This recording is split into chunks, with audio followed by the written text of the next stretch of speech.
Master నమస్కారం. Master MN CVV నమస్కారం. Master గారి దివ్య అమృత వాక్కుల భాగంగా ఈరోజు మనం 93వది మననం చేసుకుందాం.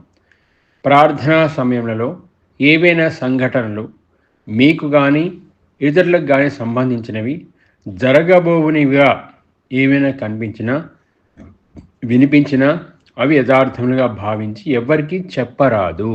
మాస్టర్ నమస్కారం. మాస్టర్ గారు ఈ వాక్కులో అంతకుముందు చెప్పిన దాన్ని మళ్ళీ విశదీకరించి ఆయన చెప్తున్నారు. ఏంటంటే మనం ప్రార్థనలో ఉన్నప్పుడు రకరకాల ఆలోచనలు, రకరకాల క్రియలు జరుగుతూ ఉంటాయి.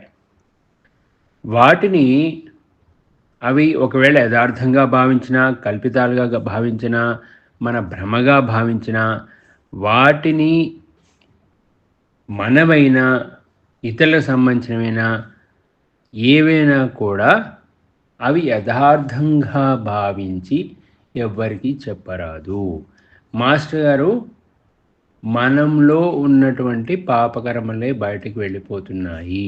వాటి వల్ల వచ్చే చిత్తభ్రమలు, ఆ భ్రమల్ని మళ్ళీ వేరే వాళ్ళకి చెప్పి వాళ్ళ ముందు మనం అపహాస్యం అవ్వచ్చు, లేకపోతే వాళ్ళు వేరే విధంగా మనల్ని ఆలోచించవచ్చు. ఇవన్నీ కూడా వాళ్ళ యొక్క యోగ ప్రక్రియలో కూడా డిస్టర్బెన్స్ అయ్యే అవకాశాలు ఉంటాయి. కాబట్టి మనకి మనమే దాన్ని ఫస్ట్ యథార్థంగా భావించద్దు, తర్వాత వాటిని ఇతరులకి చెప్పద్దు, వాళ్ళ మనసుల్ని మనం ఇబ్బంది పెట్టే కార్యక్రమము చెయ్యొద్దు. ఎందుకంటే మనకి ఇలా ఆలోచనలు వచ్చినాయనగానే వాడు భయపడచ్చు, లేకపోతే ఆనందపడచ్చు, లేకపోతే అయ్యో వాడికి వచ్చినాయి నాకు రాలేదే అని అనుకోవచ్చు. లేదు ఆ సంఘటన పొరపాటున ఏదో మనకు అనిపించింది జరిగిందనుకోండి, దాన్ని మనం గొప్పగా భావించుకొని మనకి కొంచెం అహం పెరిగిపోయి నాకు ఇలా ఆలోచన వచ్చింది, అది నిజమైపోయింది, నేను ఇలా చేశాను అలా చేశాను నేను పక్కవాడికి చెప్పడం వల్ల వాడికి అయ్యో వాడు అంత ముందుకు వెళ్ళిపోతున్నాడు, నేను వెళ్ళలేకపోతున్నానని వీడికి అనిపించవచ్చు. సో ఇవి అన్ని రకాలుగా అక్కడ ఉన్నటువంటి చక్కని యోగ ప్రక్రియని ఇబ్బందుల్లోకి నెడతాయి. అందుకని మనం ఎట్టి పరిస్థితుల్లో మనకు వచ్చిన భావాలు, అనుభవాలు మన ఫిజికల్ మాస్టర్ గారికి మాత్రమే సమర్పించుకొని మన బాధను ఆయనతో పంచుకొని, ఎందుకంటే మనకంటే అత్యుత్తమమైన స్థితిలో మన ఫిజికల్ మాస్టర్ గారు ఉంటారు. ఆయన ఏది నిజము, ఏది అబద్ధము, ఏది భ్రమ, ఏది యథార్థము అవన్నీ కూడా చక్కగా విశదీకరించి మనల్ని ఆ చిత్త భ్రమల నుంచి పక్కకి నెట్టేస్తారు. అటువంటి నెట్టేటే కార్యక్రమమే మనకి ఇక్కడ జరుగుతుంది. ఒకవేళ మనము మన ఫిజికల్ మాస్టర్ గారికి చెప్పగలిగే సమయం లేదు, లేకపోతే ఆయన ఎక్కడో ఊర్లో ఉన్నారు, ఇటువంటి ఏమైనా జరిగినా కూడా మాస్టర్ గారు ఇటువంటివి జరిగినప్పుడు ఒక ఉత్తరం రాయమని చెప్తున్నారు. ఇలా ఒకవేళ రాలేకపోయాము, ఫోన్లో కలవలేకపోయాము, ఏమైనా జరిగింది మళ్ళీ మనం మర్చిపోతాము కలిసినప్పుడు, అటువంటి ఏమైనా అనిపించినప్పుడు చక్కగా ఒక ఉత్తరం రాసి మనకు వచ్చిన ఆలోచనలన్నింటినీ కూడా ఉత్తరం మీద పెట్టి ఆ ఉత్తరాన్ని మన ఫిజికల్ మాస్టర్ గారికి పంపిస్తే ఆయన దానికి తగినటువంటి అడ్జస్ట్మెంట్లు కానీ సలహాలు కానీ మనకి ఇచ్చే అవకాశాలు ఉంటాయి. రెండు, మనం ఎప్పుడైనా కూడా యోగ సమావేశాలు జరిగినప్పుడు తప్పకుండా అక్కడికి మనం హాజరు అవ్వాలి.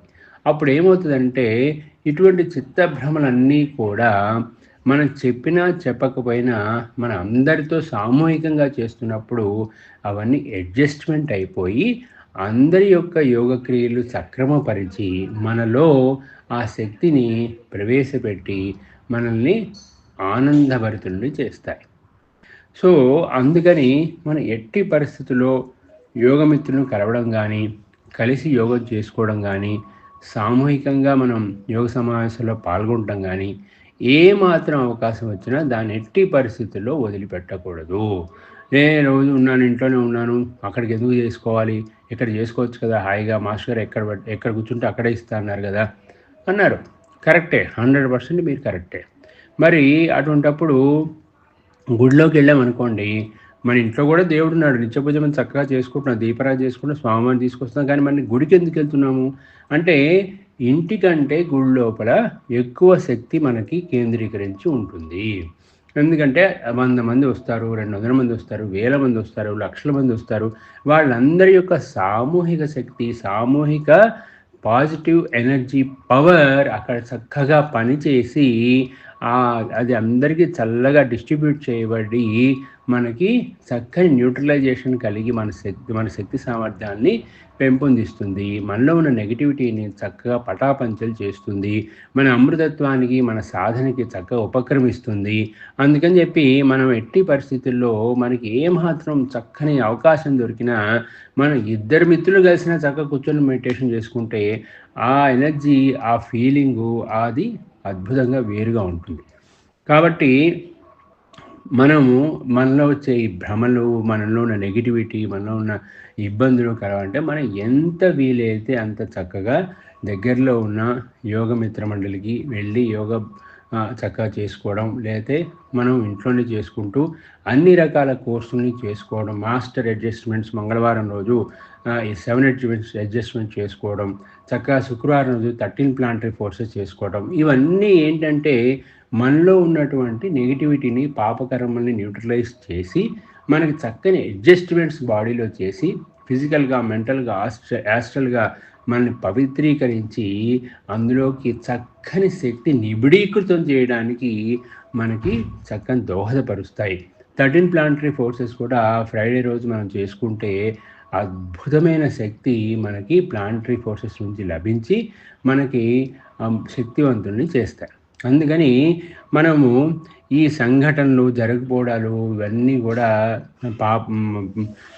కూడా మనకి నివృత్తి అవ్వాలంటే మనం మొట్టమొదటిగా మనం వీలైనంత వరకు మనము ఫిజికల్ మాస్టర్ గారికి టచ్లో ఉండటం, వారికి సేవ చేసుకోవడం, వారికి తగినటువంటి సహాయ సహకారాలు మన యోగ సంఘం నడవడానికి కానీ వాటన్నిటికీ ఉపకరించడం, తర్వాత అక్కడ ఎటువంటి సమావేశాలైనా వాటికి చక్కగా మనం హాజరవ్వడం, అన్నీ నేర్చుకోవడం. దీనివల్ల మనలో ఎంతో అడ్జస్ట్మెంట్స్ కలిగి మనకి చక్కని ఆనందాన్ని ఇస్తాయి.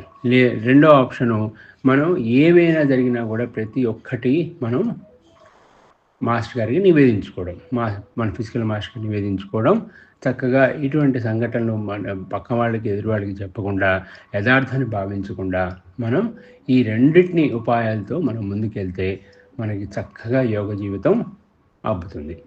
మాస్టర్ నమస్కారం.